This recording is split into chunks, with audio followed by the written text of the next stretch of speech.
Alright guys, so here is kind of a general layout. I have it really zoomed out just so you can kind of see the table presence of this game, both in its scale and how it looks on the table, and of course how much space it can take on the table. This is 4 character boards. You still can't quite see everything here, but then a typical kind of map that you might be on with some miniatures and your kind of equipment cards and your activation, row and the round marker and various tokens and all that. So this is definitely kind of a big game. This is definitely up there with pretty much all the other big games I review, honestly. I don't know the last time I reviewed a game that didn't take half of my table just to kind of show. So I'm going to go over very high level gameplay, but the objective of this video is definitely the review and not the gameplay. There'll be other videos for that. Okay, so here you can see a typical character setup. You have your character card with some, passives or at least some unique abilities here. You have your activation points, your health, how much you can move. You have a little bit of lore, and then you have your might and your perception and your agility and your something else in your, I think it's spirituality or that's spirituality or magic or whatever, and then your charisma. I always forget that one. Anyway, the point is that's kind of your stats, and then of course you can have different slots, and these ought to be different. Everybody will have a weapon, of course. Everybody will have at least one armor slot, but she has a spot for companion, not everybody will. She has a spot for an accessory, not everybody will. And then of course you have your cards, and they kind of just are placed in this general area here. So your weapon is here, her companion is here, some of her armor's here, and her accessories here. Down here is where you can put your items, because you can only carry so many, though that can be changed. And then you have 2 kind of specials. You have an utility and an ultimate.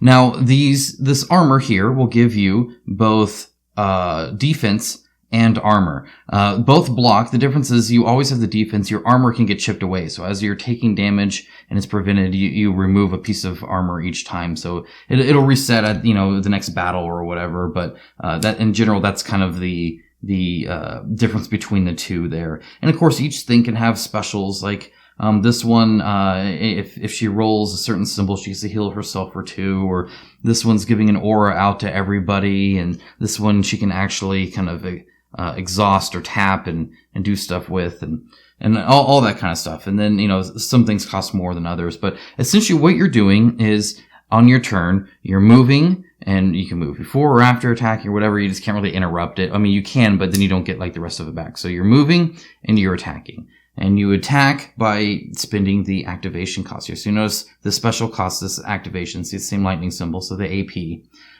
Or using your cards here. So let's say you've drawn 3, you can have a hand of 5. Maybe you want to use some holy arrows. So you want to be able to do this. You're going to have to spend 2 here, or the holy blast level 2, or maybe some minor shielding and get a barrier set up or something like that. And these can cost different things. Additionally, you can discard them and then actually get these power points based off of how much it's worth that then you can assign to your different things. So perhaps I want to start doing smite, assign those. Once I get to 13, I can do smite. That's pretty much the gist of this. Again, I know I'm going through this quick, but this is already going to be a long enough video, and I just kind of want to give you guys the gist, the sense of it. So you're just kind of moving around, and then you're playing different cards. Now, there are some cards that, like this one that costs 0 that you can actually do on somebody else's turn. So on somebody else's turn, you can play this and heal that ally for 4. So that's kind of cool that you can, just kind of help out other people. And there's various ones that help out more. Like if I go to Vanessa's here, she's got some wonderful, coming, not heavy shot, support fire here, where she can actually help with the attack. So if she's within range, she can actually shoot arrows while they're attacking. So she'll add some dice to their attack. And that's pretty cool. All right, so here we have kind of the activation order and then the round kind of turn here. So each round you can actually adjust where your people act. So this will be a spot where somebody acts, that'll be a spot where somebody acts, that, and then this. So it'll go one of you, 3 of them, one of you, 2 of them, one of you, and this changes each scenario. This is just the scenario, and actually, this is not quite accurate, but it's fine for example. But let's say at the start, I want Vanessa to start. She's going to lay down some traps or whatever. And then I want our tank to just go in and charge them or whatever. And then they're going to attack. But by then he'll come in and then she'll heal at the very end. That's the plan. Next round, depending on what happens, I might want to swap these people around or something like that. I like that there's some control here. But again, more on that later. But anyway, you can kind of move around and kind of decide what needs to happen. And obviously, as people are, defeated, they get removed. And so eventually you can have people acting side by side and stuff like that. So that happens every time the round increases. Okay, so here we have kind of the main action on the game board itself. And you have your miniature and they look great and all that kind of stuff. But anyway, you're going to come in here and do your movement. Your movement is by field, so you have different fields, which are the different areas denoted in between these kind of little marks to separate them. And then you have a zone, which is an entire zone that ends either at a yellow line or at the edge of one of the tiles. So this is a zone, and then zone off here off camera. So, if Adina can move 4, then that means she can move 4. Now she cannot move through people, but she can move diagonal. So she can go 1, 2, 3, 4 if she wanted and kind of be in between those pillars. That looks kind of nice, perhaps. So, and then that's it. That's her movement.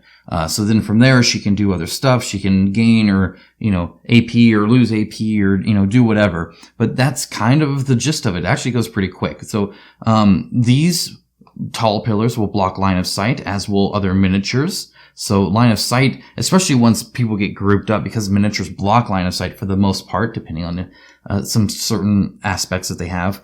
It can get kind of crowded where people can't reach where you need to go, or you can't get that line of sight. However, actually determining line of sight is fairly simple. It's just like square to square. There's no specific like corner to corner, center to center, their eyeballs, and you do a little laser pointer to see if you can see the arm of the other guy. None of that kind of stuff. It's like, hey, can you see him or can you not? Which I actually prefer because it's just kind of a spitfire way of doing it. But anyway, so yeah, they'll move and do whatever it is they need to do, and they'll do their attack, and then that's generally it. Now, sometimes, like Vanessa, she can get 2 free movement points, so she might move, attack, and then move a second time. Things change like that, but for the most part, the turns go pretty quick because that's kind of pretty much all you're doing. And then, of course, the enemies will attack as well. Now, the enemies will attack, if you noticed that there are these numbers below here, this is a 1, and there'll be a 2, a 3, a 4, a 5, a 6, a 7, and you'll have some of these, and what you do is they go like this. That way you can tell them apart, because he will have a certain amount of armor that might break, or he might be getting hurt. And instead of putting a whole bunch of tokens on the board, you're going to be putting it on his card. And so he's going to have this card here that's going to have, a defense token, or maybe he's still defensive, or maybe you've destroyed that on him, so he doesn't have that, and he's just going to have some health markers there or whatever. The only other thing you're really putting there is, if they can't hit you, they're going to put one of these. You can, if you've played XCOM or any of those kind of tactics games, you'll know the kind of like Overwatch style thing. They're prepared is what it's called here, where essentially, if something comes in this line of sight and range, he's going to attack it. And you can break that either through damage, or, just preventing him from acting. Like I've thrown a rock at him, so they're stunned, and so they can't do anything. Stuff like that. Now, they have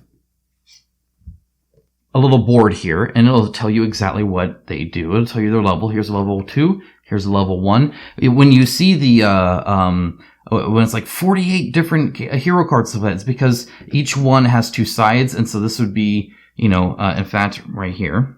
Can show you. So we have a level 3 and a level 4. So there will be another card that has a level 5, level 6. There was a card before this that had a level 1, a level 2. That's where those mini cards come in. Anyway, so you have the card here, and they have their level, they have their health, they have their movement, they have some special abilities, they have some stats here which do matter, like whether or not it's a soldier or a raised or a Makoto or whatever. Then, of course, each individual unit's armor or defense and armor, how many loot cards, so you have your defense, your armor, how many loot cards you grab, and then your XP you get for defeating each one. Now, what they will do is they will go based off of this. So you're going to have a deck. It's going to be face down, and it has two different types of cards. It has people, and then it has their more tactics cards. And they have basic ones and advanced ones. Now, this just says, hey, I'm going to attack whatever person I just drew. And then this will be a little bit more varied. This will say the nearest enemy, and also they're going to heal themselves for 3. Or this will say they'll attack the nearest enemy, but their attack ignores 2 defense this time. Or perhaps they'll attack the person with the highest health, and they get +3 dice. And so there's just different ones that they can do. This one, they'll target their lowest health, and then enemies and nearest soldiers or creatures activate. So you're going to get a whole bunch, or change of plans, where they'll reshuffle the adversary deck, so suddenly everything's back in there again. These different, what the heck? So, these kind of change up, just depending on what it is. And as you can see, there are different levels of different things as well. So sometimes you might get lucky, sometimes you might not. You're just trying to, it adds a little bit of variety, and then also gives them some sort of purpose. Now, that just tells them kind of a bonus and who they're going to attack. Then you go through the list here. So, like for instance, with the Makati Spearman here, you're going to try to impale first. It says if the target is within 2 range, advance and attack. The advance is a type of movement. There's several kinds. There's some where they'll retreat, so they'll go there and then come back like they're guarding an area, which is kind of cool. Some will advance cautiously, and then some will just advance like this. In other words, there's somebody just 2 in front of them. They're actually going to impale them with a spear. So they're going to use it as kind of a melee thing. That has a range of 1, so they're going to move through their movement and then attack them for 3 red die and 3 green die. If there's no one within range 2, they'll go to the next one, spear throw, where they will careful advance. Careful advance means they'll move, but stay at their highest range, which here is 4. And then the closest nearby Makati Spearman makes a free activation. So they're going to careful advance and attack, roll 3, and then another Makati Spearman makes a free activation on top of that on this one. Additionally, they might have some buffs. For instance, these guys are elusive. They do not block line of sight or movement. And then also they have a whetstone where they apply an offense to all nearby Makati Spearmen when prepared. So they kind of buff up each other if they're prepared. So if they can't attack you, if they can't reach you, they're going to buff everybody else, and maybe somebody else can. And each one is kind of different, and they can change too. So for instance, the Rossworn here, level 1, their stats will change, but so can sometimes their what they can do. So he's going to have a defensive slash if you're right next to him. Otherwise, he's going to just kind of stay put and command other people to do his stuff. And then if he can't command anybody and he can't attack anybody, then maybe he'll move. And if there's nobody around him, he's actually just going to leave. He'll escape and just go off the board. Additionally, he has an aura of 4 spaces where he's actually making everybody do more damage, where they're starting to critical with their battle cry. So that's him level 1. If you go to level 2, you notice now he has his Fell Restoration, where he's actually healing some of his people as well, but then still has the rest too. So it just kind of depends. So he loses his battle cry here. So he gained this, he lost that. So they'll change a little bit. And he's a commander type unit. And obviously, again, the stats change. You'll get 3 loot cards for getting him and stuff like that. Now, you'll also notice that there are terrain pieces, and these actually serve in-game purpose. Oftentimes they're objectives. Sometimes you can loot them and get items off of them, whether it's like a consumable, or sometimes it's a lever where you actually have to pull the lever and there'll be a mechanic on there, maybe a skill test, maybe something will happen when you do it, or something won't happen if you don't do it, or stuff like that. These tokens here are representing holes. So in this mission, there are enemies sprouting out of these holes. And so while you're going around doing this, you're trying to prevent these enemies from popping up behind you as you progress and stuff like that. So, there's chests that you can go and loot, and, weapons racks where you can go and get, a weapon from. And again, these aren't all just for show, though sometimes they are. So like in this one, this isn't doing anything. This just looks cool. But it's not actually, like doing any particular purpose in this scenario. Except it does provide partial cover. So no matter what, it's doing something, but there's not always like a huge game mechanic around it. Sometimes it's just breaking up the terrain and kind of customizing each room. So in this one, you kind of have these long hallways of line of sight, but then it's broken if you're trying to shoot through some other way, except for the passageway up there. So that's kind of that. Now, when it comes to rolling die, you have 3 different die. You have red, green, and blue. Great colors. You should probably be familiar with them. They are different. The green has a blink, and otherwise has a sword, and then 2 swords, and then that special icon. The blue has just 1 swords and 2 different special icons. The red has no blinks, just like the blue. And instead of a double, actually has this critical, which is worth 3. So red are really good, green are really good, blue are really good. Just depends on what you're trying to do. Additionally, these are, magic damage and stuff like that. So all you do is you take your die, whether it's 3 green or whatever, and you roll them, and then you take that damage. There's 2, plus your weapon will have a base damage, in this case 4 for her. And so you're doing 4 plus 2 or 6. You minus their defense. In this case, it'd be 6 minus 2, minus 1 if they still have this. If not, it'd just be minus 2. So 6, 5, 4, 3, you did 3 damage. You put 3 damage tokens on him. He had 18. You still got a ways to go.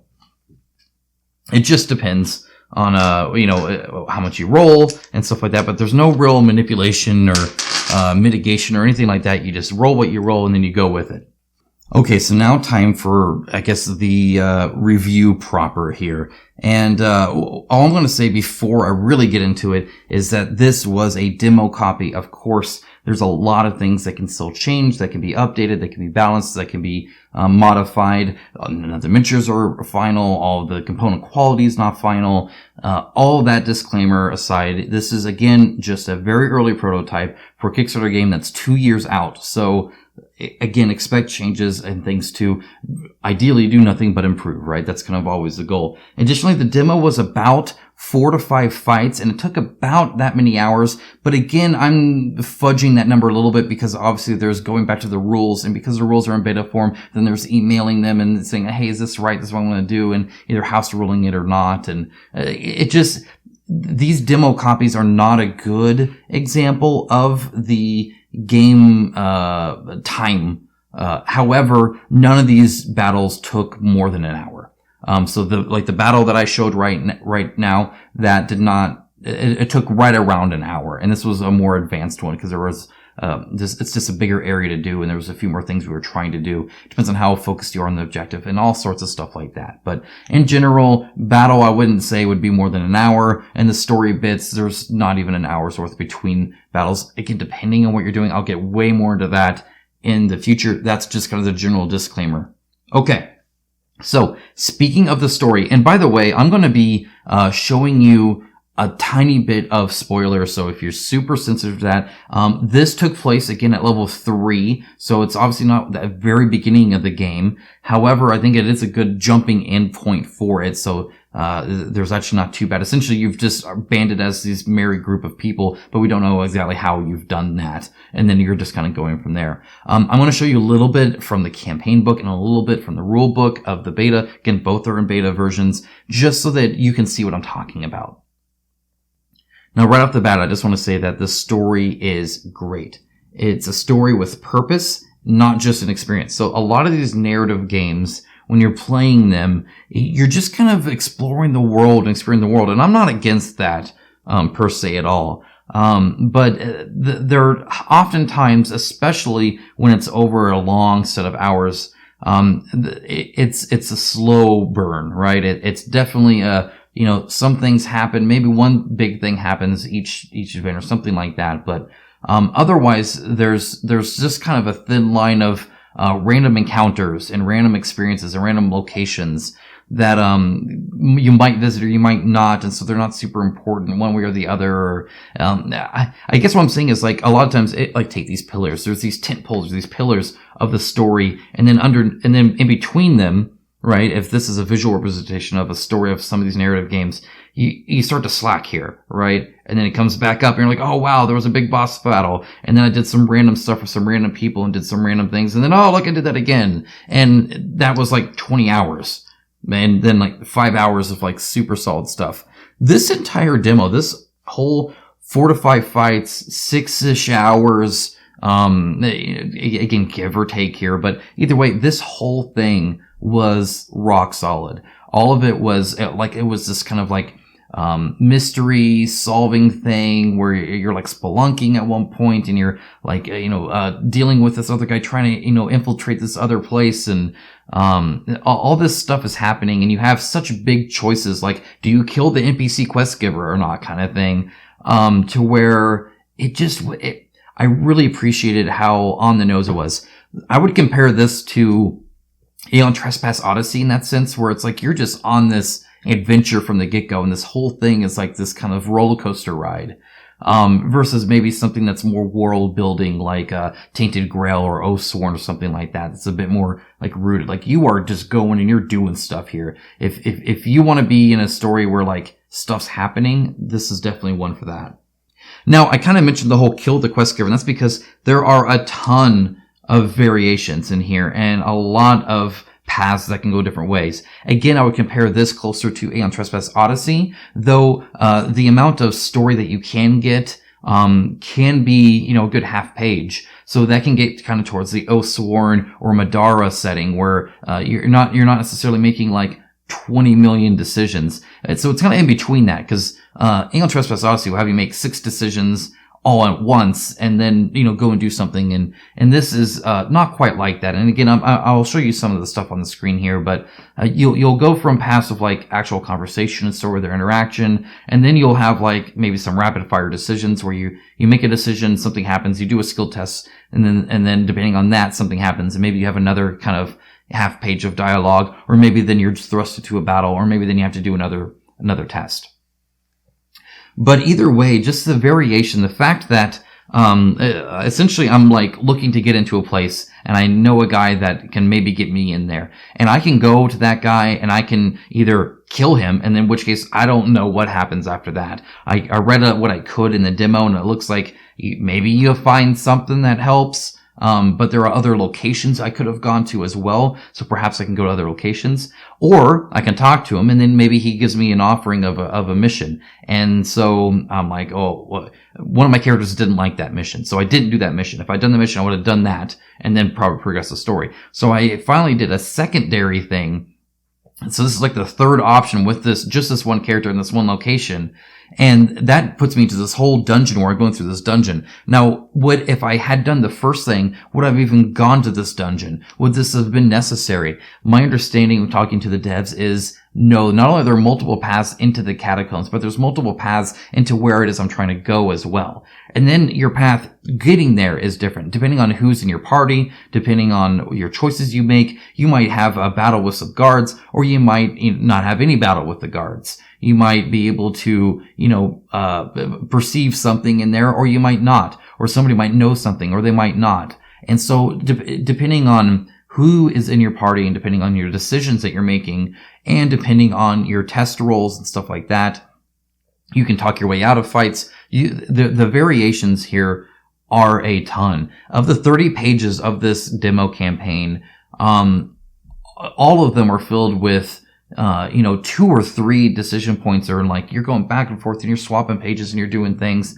And so it spiderwebs out very rapidly. And again, it reminds me a little bit of the prototype of Aeon Trespass Odyssey in that sense, where you could either be at war with the quest giver, or you could be working for the quest giver in that game, right? And so here it's like, hey, you could like kill the guy, or you could not and do his mission. So, it's a wide variety of changes. If you want a kind of a more choose your own adventure, that's, not quite as on rails as some of the other ones, this is definitely one to look for. Now, one of the things I liked is that of those choices, almost none of them were meaningless. Now, there are some where it's kind of a fake, right? You can choose to go there, but you find there's nothing there, kind of thing, right? It gives you the illusion of choice, and that it's like you're going to go right, even if you chose to go left. You go left and find there's nothing, and go right. But you can't do that. So some of them are a little bit of illusions, and that's just an example, and a very basic example. Sometimes if you look at it from a higher level, it's like, oh, that would happen no matter what kind of thing.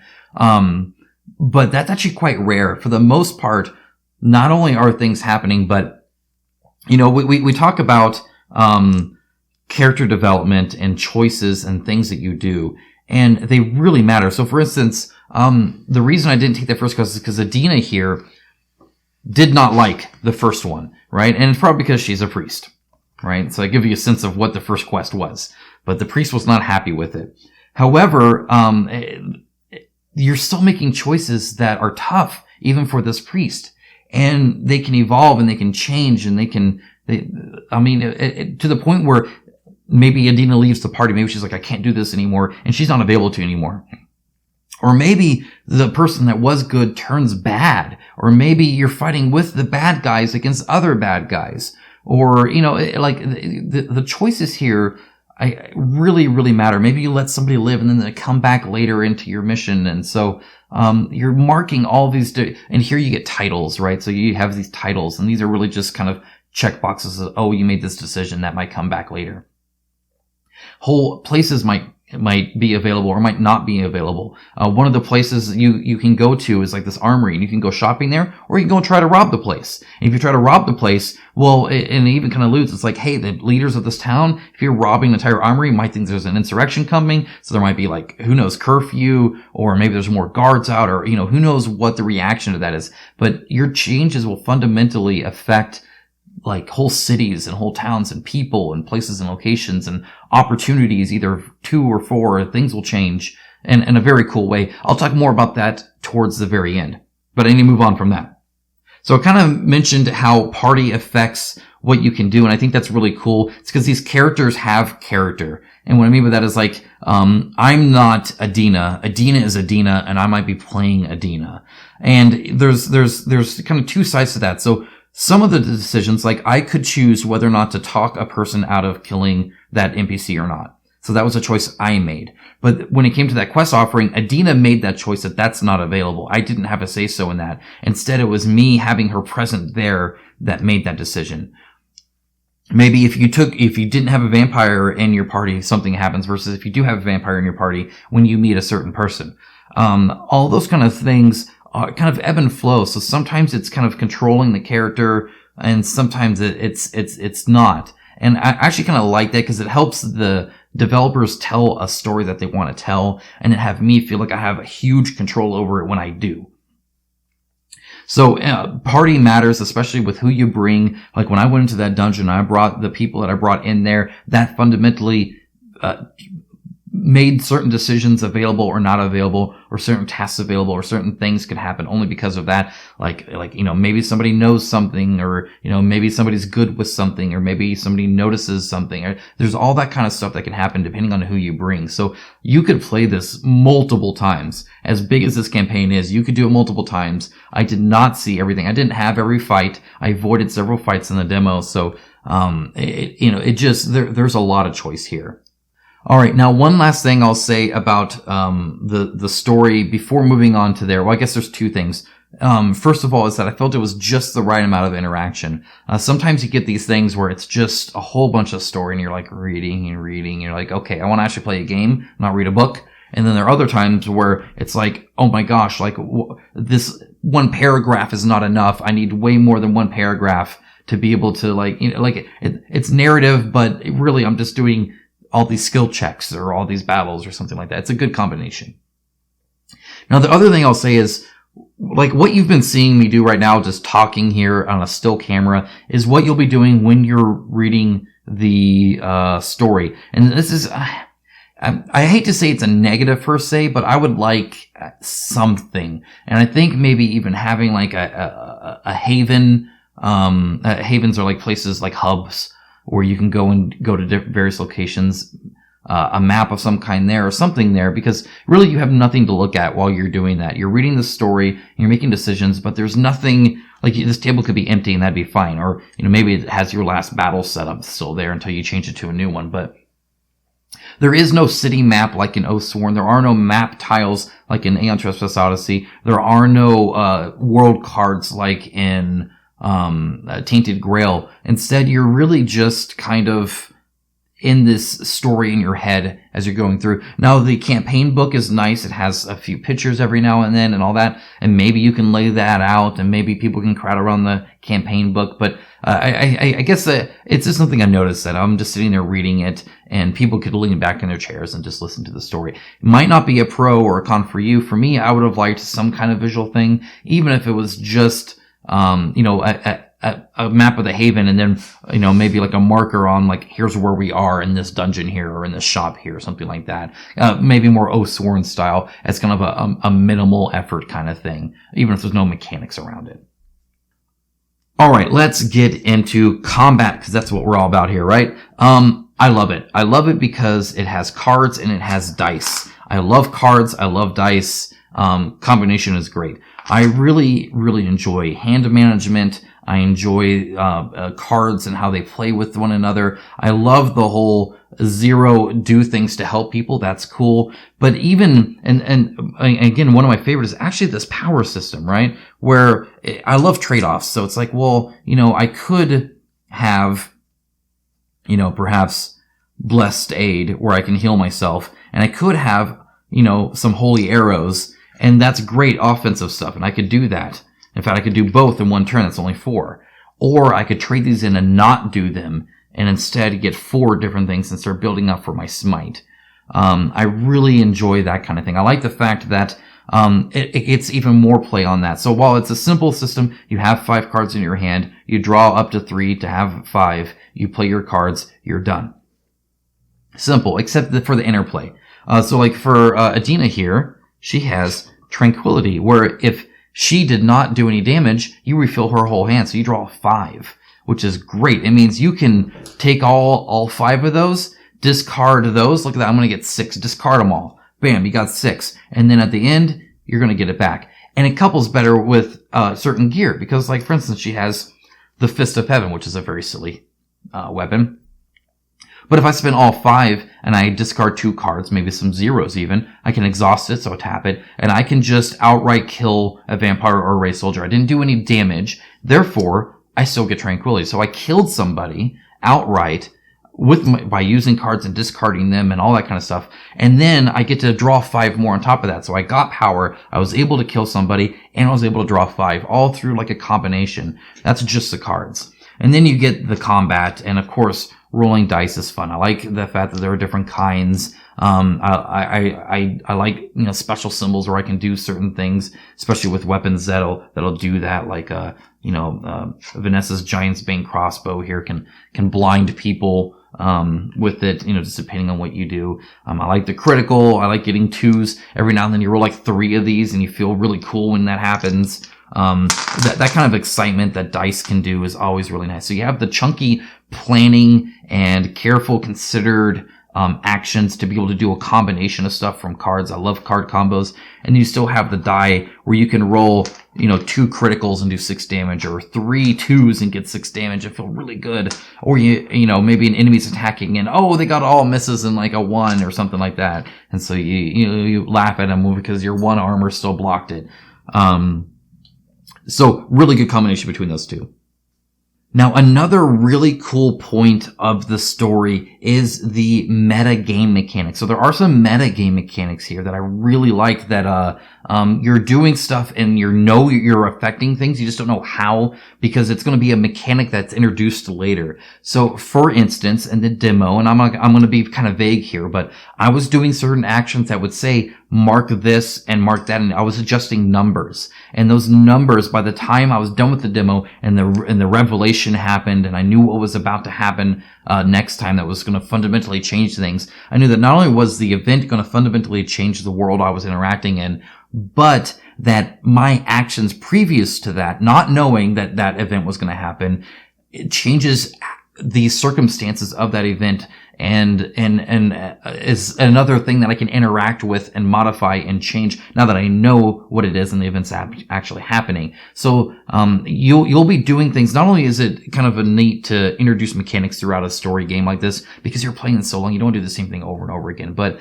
to introduce it in such a way to where you're doing it and not knowing what it is you're doing. You're changing numbers, something, obviously that's important somehow, but what that means and how that happens, I don't know. I was contemplating on what it might be. Maybe they're doing this. They mentioned that if I did that thing before, so maybe that's it. Or maybe it's this thing that happens over here. Or again, maybe a revelation happens. You're like, that's what's going to happen. Well, that explains those numbers a lot.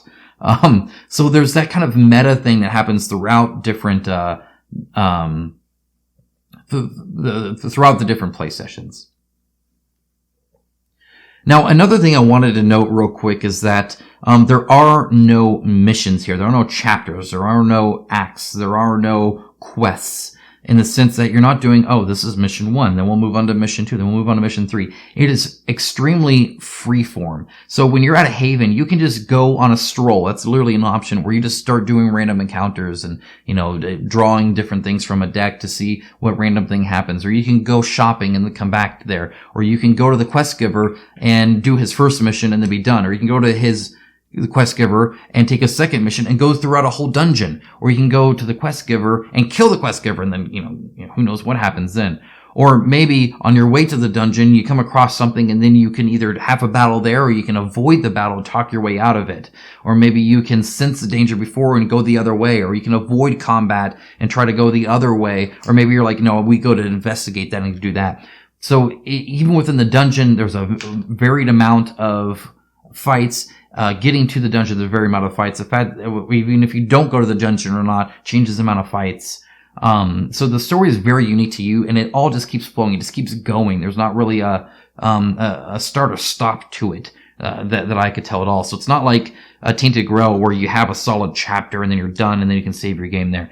There are rest periods where you can rest, and when you rest, you kind of heal up and everything defaults back to where it was for the most part, minus maybe some injuries. But you could save then, but otherwise it just kind of depends on what you're choosing and what you're doing. You might be a party and you might be a group of people that want to do a whole bunch more fights, and so you're doing a lot of fights. In which case, maybe you're just saving after a fight versus saving at a haven. When you go to haven, then it really kind of resets. So it's definitely not as clear cut as this is a play session because this is what you do, because your play session can vary wildly. Your first play session of the demo here could be no combat almost, or it could be several combats, and that changes the amount of gameplay you're doing and where and when you might stop. So just something to note there. I really liked it. It felt very much more like just a normal story. I'm just going through a story. It's not this kind of here's a game session, here's a game session, here's a game session. Okay, so another thing I liked is that the combat is quick. I love quick combat resolution. What I hate is when I roll dice and there are like 18 symbols and umpteen modifiers on I'm standing here and I have this item equipped and I used this skill, and then this symbol is my class uses to do this thing on the card, and then but they have that item over there that negates this, and then I flip this one with the manipulation and I get to re-roll this, and no, that's way too much. I want to roll die and do damage is what I want to do. And that's literally what this is. I kind of showed you earlier, but you're going to roll your die, and it might be a mixed, and you're going to say, oh, look, I do 4, 5, 6, 7. This does nothing for me, or it does. Check theirs out. -2, 7, 6, 5. I did 5 damage. I'm done. That's it. I love it. I much prefer that. I don't like getting bogged down in some obtuse game system, web of modifiers and manipulations where I roll die and then I spend like a solid minute or more trying to figure out what happened, right? I want to roll die and know what happened, not figure out what happened. I don't want to go on a journey and then come out at the end with some report on my report on what happened when I rolled dice. Like, I don't want that. And this doesn't have it. This has very solid, very quick, very, tactile. Roll the dice, do the damage. You place the damage tokens on, you're good to go. And really, that's just the whole combat flow is quite nice. Even the enemies, when you're going through this and, you just draw your card, okay, we're doing number 1, you draw the card, you go through the list, you do the action, their combat's just as fast, you have somebody else roll against you if you need be, and then you move on to the next one, you do that, you move on to the next one, you do that, and then that person gets that. Additionally, because you actually draw your cards at the end of your turn, it means that you have all the way until your other turn to look at what you did. You didn't just get presented with options. These options have been sitting in front of you the entire round until it's your turn again, which is actually, I think, quite nice. It also makes it to where you can't draw into some things where you're like, oh, hey, I drew into that, I'm going to play it right away. None of that. Now, while the combat resolution is very quick, and I do like the dice and the different ones, I do feel like there could maybe be at least one more kind here. And I guess it's because there's not a huge difference here. So this can have a critical up to 2 or up to 3. This can have up to 2 and a blank, and this has no blanks and no 2s and 1 extra, whatever special symbol that is. I don't think it's given a name, but anyway, and that's really it. So they don't necessarily feel a whole lot different. I would like, so one of my favorite die that in a game that recently is actually from Batman Gotham City Chronicles, a black die, where half of it's blank and half of it's like a 4. To where like essentially you have a 50-50 chance of even hitting, but if you do hit, it's really hard. And I kind of like that. In that game, it's used for shotguns. And I just think that's a really smart idea and something that, again, that die just feels different. It's kind of thematic and, I don't know, I just kind of like that. So maybe something like that would have been a little nice. These are kind of samey. And because there's just 3, it's like, well, I'm just rolling that. There's not really an upgraded version where, most of these are 2s. Or anything like that. It's not like you're going crazy in there. It's just like you'll add another die versus getting another type of die that has, like a 1, a 2, a 2, a 2 and a 3 and no special symbol or something like that, right? I mean, there's nothing, quite that, different. So it would have been nice to maybe see a bit more there. Now, right now, at least in the demo that I played, it seemed pretty good. Combat just feels right, I guess is the best way to say it. Perhaps leaning a little too easy, but it's also early in the game, and it could just be the situation that we're in. So, gear can make a big difference here. And I'll get into gear in a little bit, but even abilities too. So, like Adina here, being able to just kill, a raised soldier, which all of these enemies in this dungeon are raised soldiers, or a soldier or raised or both or whatever. And so this Fist of Heaven item that allows you to do that, I mean, that's just huge, right? You can just outright kill somebody each turn, essentially. You just do that, and you kill them, and you're good to go. Or her ability Smite, which is amazing, by the way. It says slay all adjacent raised soldiers or apply stun to all adjacent enemies. So I did this next to 4 of these spearmen in my playthrough and killed all 4 of them in 1 hit. This is coming from the support class. Watch out for that support class when they use Smite and just like clear an entire room of enemies in 1 turn. Because otherwise these enemies, like, they do have some health. They're not dying super quick. It takes a multitude of attacks to kill them. You're not just killing them in 1 hit. At all, unless you do like your ultimate there. And it's an expensive ultimate. I had to work for it and really plan it and do all that stuff. And in fact, my party members were, helping me when they could and stuff like that. And that's cool. But, man, that was cool. So she's a little overpowered in this one. That being said, also, she has more of those cards. When we were looking at the cards that they attack you from, she had more than that. Now, when you're drawing these, they're not all good, too. So some of them are bad. Like, for instance, you might get some self-doubt. So Adina actually has some self-doubt, and it might affect other people. This hero may not use stat bonuses for this activation. That's pretty terrible. But it's a self-doubt, too, so it was a self-doubt 1. And this can keep changing. For instance, you might have some really bad luck, and you might become tormented. And then, I mean, there's an emotional part here. And, this can really change characters. So for instance, Alexander, he might be just antagonistic, right? He's just antagonistic. But you know what? If you're his twin sister, she actually enjoys antagonistic and gets a buff from it, right? But, I mean, he might, again, just get a turn for the worse, and he might become vindictive. Where, it doesn't matter. He's actively being vindictive towards you in fight, in battle, and it affects you. And so the next hero who activate loses 1 AP. And this kind of stuff, this trend, is what leads a character to become a bad guy, or leads a character to leave the party, or, to go their separate ways, or whatever, just change as a person, as a character. And again, I think that's super, super cool. So it's not all like, hunky-dory fun time where I'm just, shooting arrows and blessing people. I'm also actively like, oh, and sorry, I was antagonistic towards you, apparently.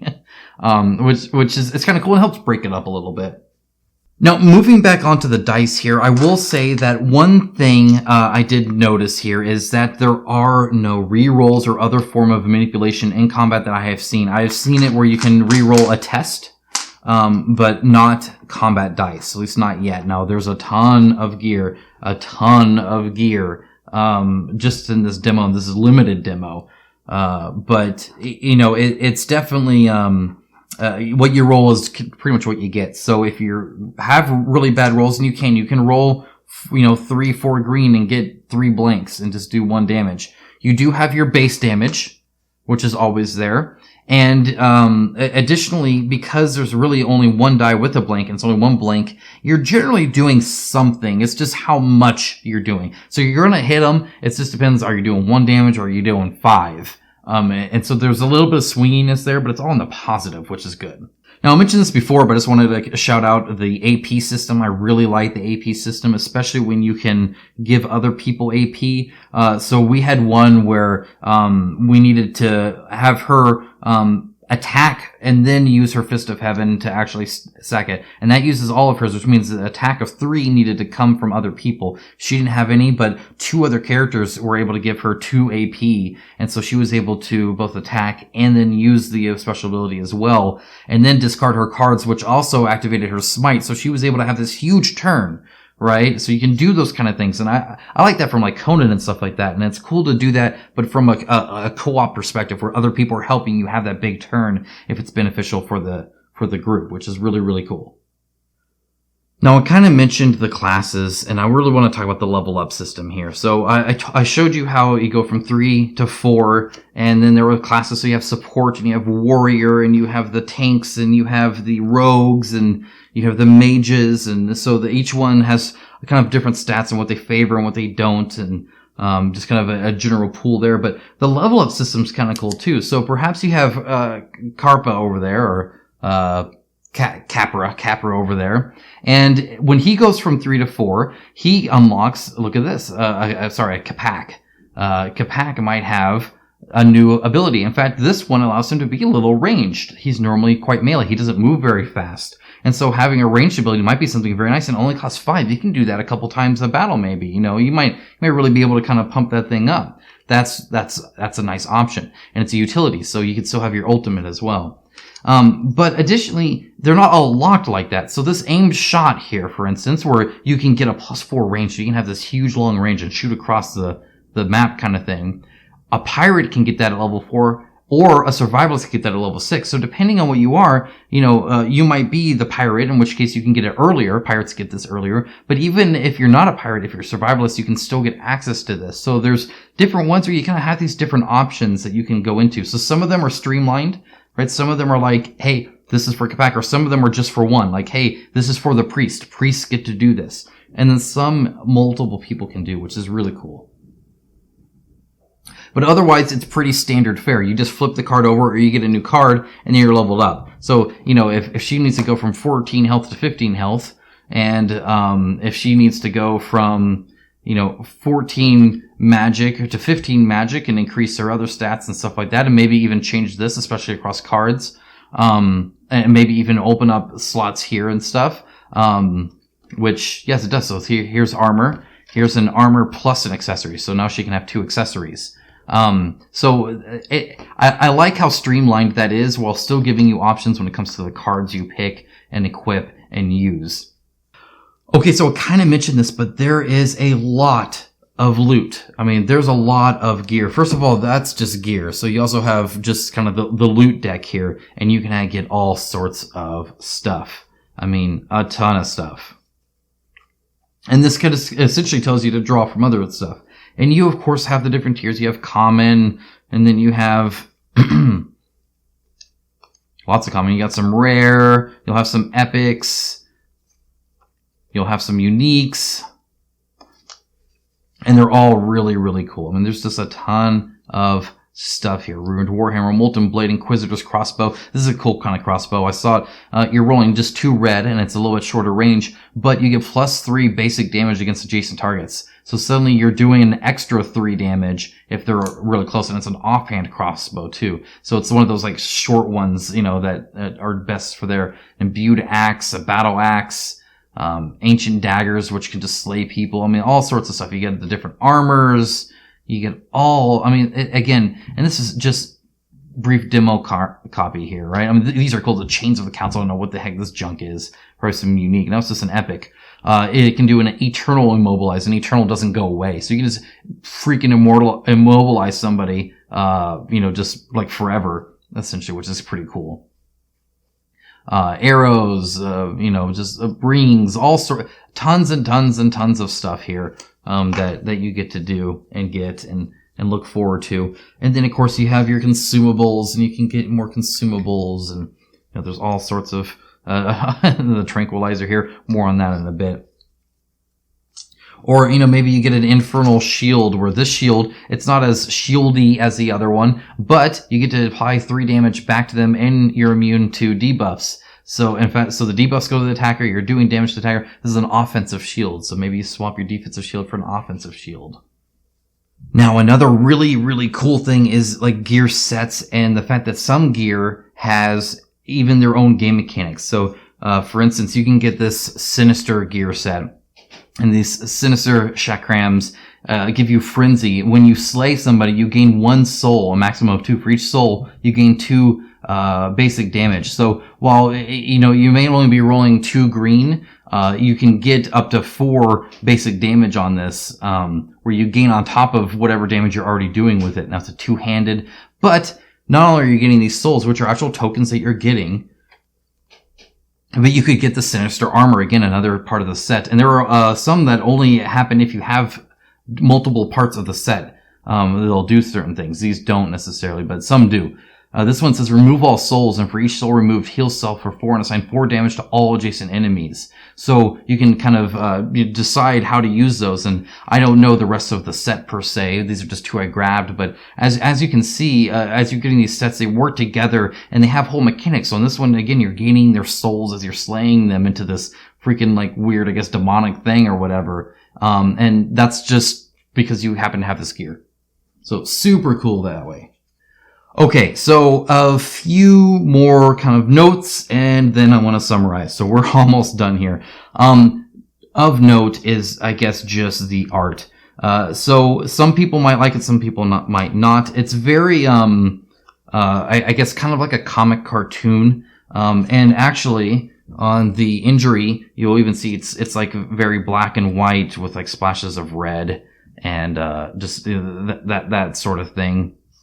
Which is a cool art style. I actually really like these, like a lot.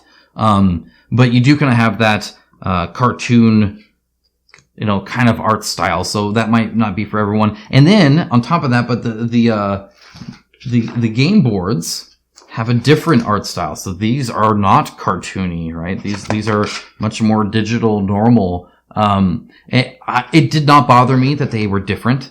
I actually kind of like both, and I think the miniatures work good on this, and this is what the miniatures are, and the cards work with everything else. They're kind of 2 separate things, so I'm fine with that, but just of note that the art style is kind of a little different here compared to, when you have a bright pink young phoenix as a companion or something like that. Speaking of the miniatures, I mean, these are fantastic. So I have an unboxing where I have all these showing very good and some really good lighting on a turntable. And, link down in the description below of this. And in fact, I believe they're going to use it on their Kickstarter. So I'm sure you can probably find it somewhere on the page here, because, these are really, really, really good. Just super impressive detail. And again, prototype, I get that.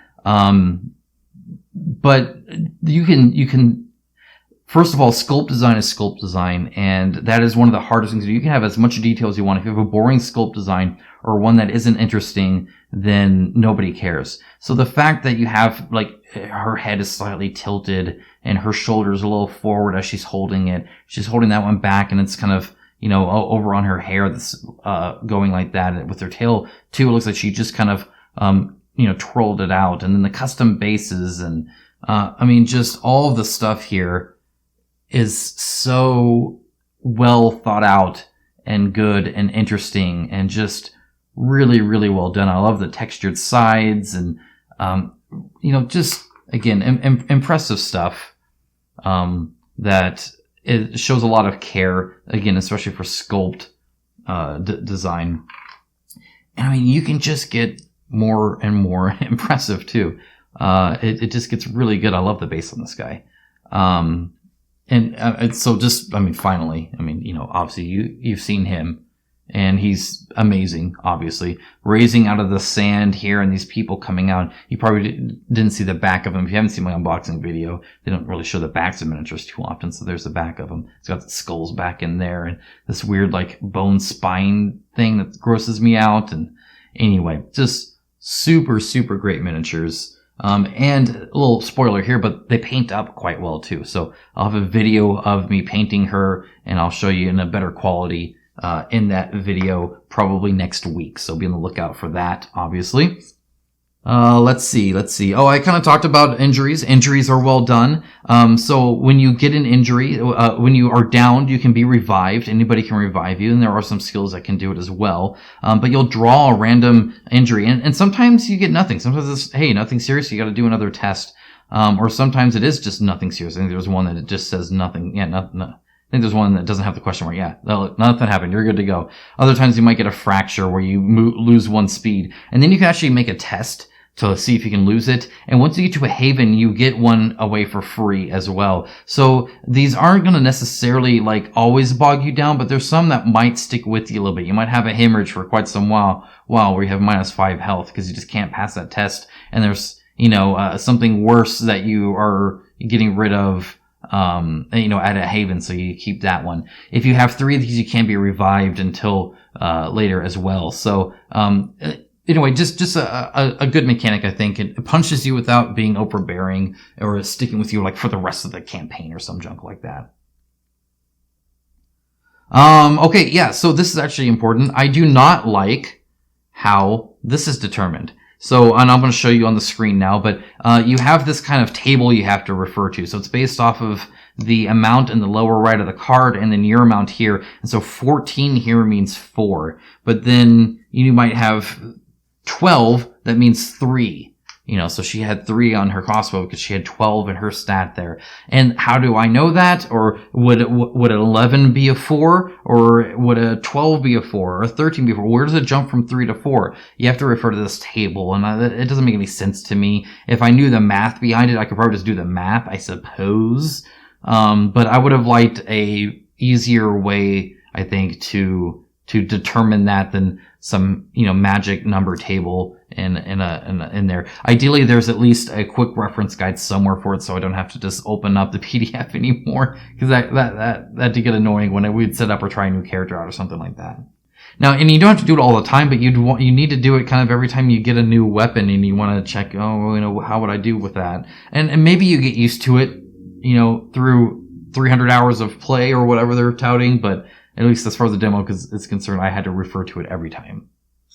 So I kind of showed you the spread here. These characters take up a lot of space because you have all your equipment out on the side and your specials here and your items down here. And then, of course, you have your hand here. So you have 5 cards up to that you're just kind of like, where do I put those? I don't want to cover that up because that's all taken. Like I can maybe put them here, perhaps. These add up a lot of space. Additionally, the activation tray over here, or the activation, whatever they call this again, I can't remember. That can take up some space as well. I believe in the campaign book, you might just be able to use what they have and put this here. I don't know how big that's going to be. But I mean, if you have the table space, it's certainly nice to have it, but this is not a small table game. That's for sure. Let's see here. Oh, the scenarios. So the scenarios are actually quite varied. Now, every single one that I played, it was always kill everybody or be killed. That was kind of the win or lose thing. But the setups around it were different. There was one where I was in a trap room where there were darts shooting out of the walls, and then I could go to these fountains, and these fountains protected me from the walls, but they also healed the enemy. So I had to kind of judge, like, okay, do I deal with the darts, or do I heal the enemy, or what do I do there? And of course, sometimes it's like, I'd have to go through the enemies to even get to the fountain, so it's not worth it. Or maybe I could try getting around it, or maybe you're gonna go and try and get this chest right away that's way out in the corner. There's levers, and I'm not going to spoil a whole bunch, but levers could maybe do certain things, or maybe there's some tests around stuff, or the scenario variety was nice, and I actually really liked that. From what I saw, each one kind of had a different thing going for it. I was really appreciative of, so they didn't feel like the same thing over and over again. Each one, I felt like I had a unique and different situation, even if the objective was always kill everybody. And again, that's just the demo. It might very well change. Let's see. Okay, so this is just a note. It's not necessarily positive or negative because it very much depends on how you play. But as I said, I played about 4 or 5 combat sessions. I could have done even more, or I could have done less. And each time you do it, you're changing the characters and changing all that, and you're resetting things. And so you kind of have to set up the game over and over and over again as you're doing these battles. So if you're having a longer play session and you're also part of a group that does a lot of battles, you're going to be setting up the game essentially quite a few times, unless you have enough room to kind of have everything on point where you can just grab it real quick and put it in.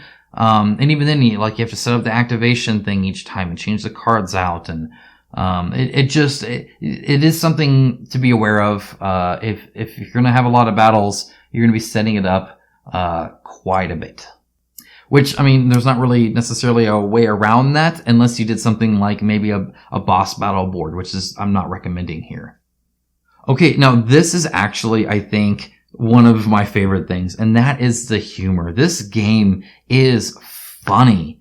The story's not. The story, well, okay, so there are times in the story where the characters just make me chuckle. Especially the crazy Alexandra. She is insane. At one point she was just doing something with the skull. I don't know what was going on, but we just kind of all ignored it. Not like in a weird way, but like she was like, she just is very odd, and the way she talks to guards is funny, and she's essentially Harley Quinn. I guess is a great apt way of putting it. She's essentially like a Harley Quinn, except maybe actually a little bit more like insane. And maybe slightly more horrifically violent, but otherwise she's there. But there's even some like fourth wall breaking here, which I wasn't expecting, but again, I think was kind of funny. Just reading the rule book, by the time I was done reading the rule book, I actually had a small kind of a small Princess Bride vibe. If you've ever seen the movie or read the book particularly, it's not told as a joke, but it's funny how it's told. And so it's that kind of style, which I always really appreciated. So I said we'd get back to it, but you might get stuff here. First of all, each one of these is different. Every single one of these says something different. Sorry, not necessarily the items, but the loot thing. I'll get to that. But like the tranquilizer here, if I can get one. You apply stun. Well, look at that. Your tranquilizer is a hammer. Right? Who does that?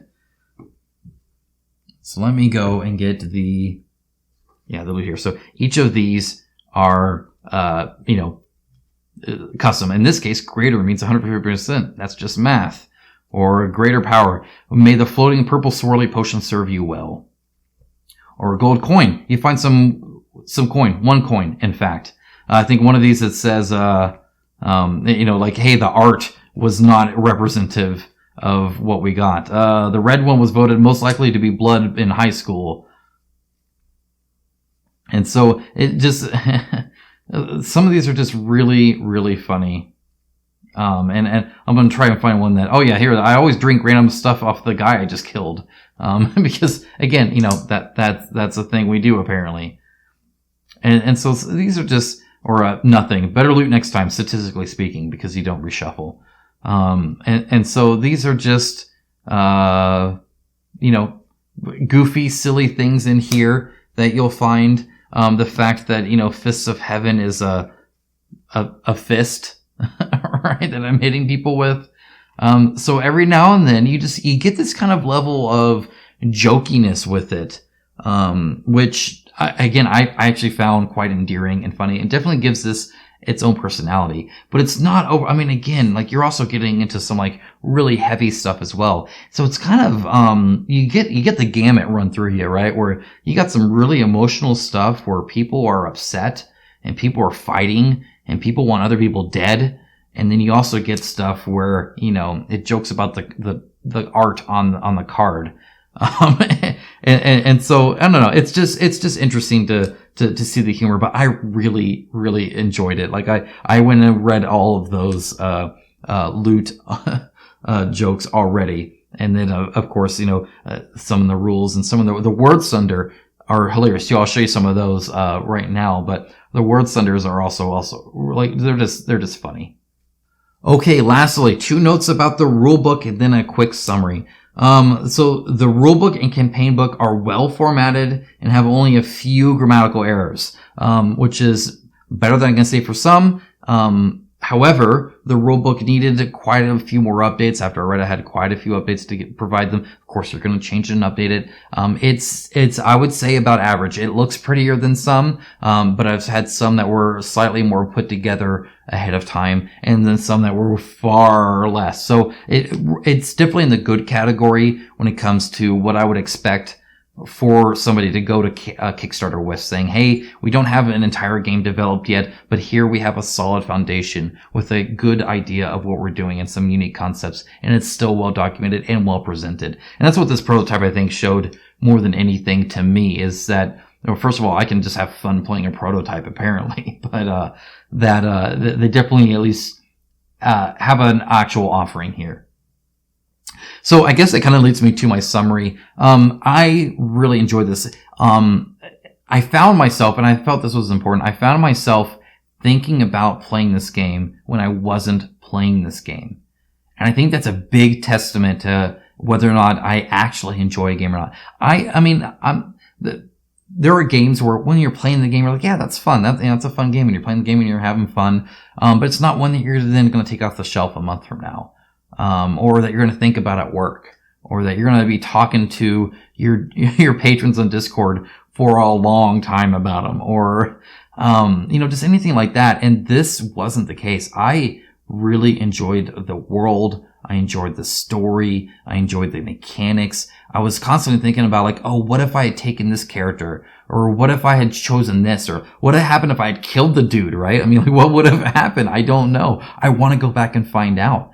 Or different card combinations or gear setup, or, you know, it's like, oh man, you know, especially if you get one piece of a gear set and you're like, oh, what else could I attach to this? Or what could I do with this to change things?